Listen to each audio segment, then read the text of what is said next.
2024 ஆண்டு மக்களவை தேர்தல் களம் சூடு பிடிக்க தொடங்கி இருக்கு. அந்த வகையில ஒவ்வொரு மக்களவை தொகுதி பத்தின சிறு அறிமுகங்களை வழங்கிட்டு இருக்கோம். அந்த வகையில இப்போ ராமநாதபுரம் மக்களவை தொகுதி பத்தி தான் பார்க்க போறோம். ராமநாதபுரம் மக்களவை தொகுதி கடலோர பகுதிகள் அதிகமா உள்ளடக்கி உருவாக்கப்பட்டதுதான். இங்கு விவசாயத்துக்கு அடுத்தபடியா மீன்பிடி தொழில் அதிகமாகவே நடக்குது. குறிப்பா மண்டபம் மீன்பிடி துறைமுகம் பொருளாதாரத்துல முக்கியமான ஒரு அங்கமாகவுமே பார்க்கப்படுது. மீன்பிடி மற்றும் விவசாயம் கணிசமான தொழிலா இருக்கிறதுனாலயே இங்க மீனவர்கள் மற்றும் விவசாயிகளோட வாக்கு வங்கி அப்படிங்கிறது அதிகமாயிருக்கு. ராமநாதபுரத்துல இருக்கக்கூடிய 4 சட்டப்பேரவை தொகுதி மற்றும் விருதுநகர்ல இருக்கக்கூடிய திருச்சுழி மற்றும் புதுக்கோட்டை மாவட்டத்தில் இருக்கக்கூடிய அறந்தாங்கி ஆகிய தொகுதிகள் உள்ளடக்கி உருவாக்கப்பட்டதுதான் இந்த ராமநாதபுரம் மக்களவை தொகுதி.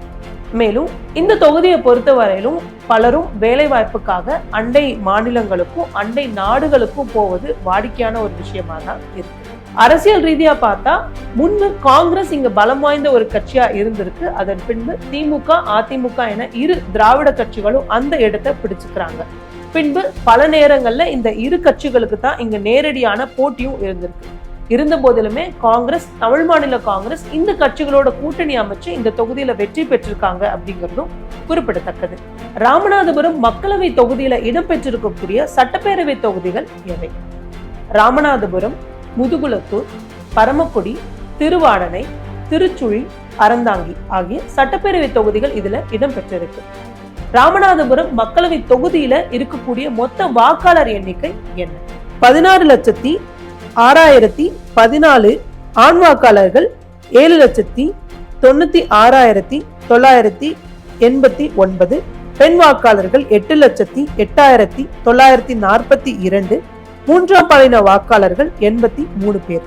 2019 ஆண்டு மக்களவை தேர்தல்ல ராமநாதபுரம் தொகுதி நிலவரம் என்ன?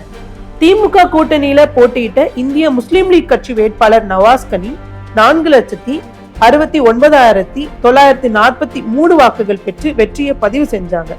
பாஜக சார்பா போட்டியிட்ட நயினார் நாகேந்திரன் 3,42,821 வாக்குகள் பெற்று 2ஆம் இடத்தை பதிவு செஞ்சாங்க. அமமுக சார்பா போட்டியிட்ட ஆனந்த் 1,41,806 வாக்குகள் பெற்று 3ஆம் இடத்தை பிடிச்சாங்க. 2024 ஆண்டு மக்களவை தேர்தலில் ராமநாதபுரம் தொகுதியில போட்டியிடக்கூடிய முக்கியமான வேட்பாளர்கள் யார்?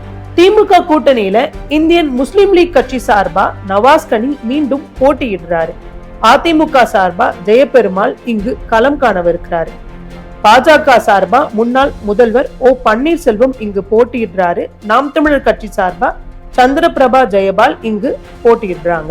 இதுதான் ராமநாதபுரம் மக்களவை தொகுதியோட அறிமுகம். பிற தொகுதிகள் பத்தின விவரங்களை அறிஞ்சுக்க தொடர்ந்து இணைந்திருங்கள் இந்து தமிழ் திசையுடன். மேலும் 2024 ஆண்டு மக்களவை தேர்தல் பத்தி உங்களோட கேள்விகள் மற்றும் கருத்துக்களை கீழே கமெண்ட்ல சொல்லுங்க. நன்றி.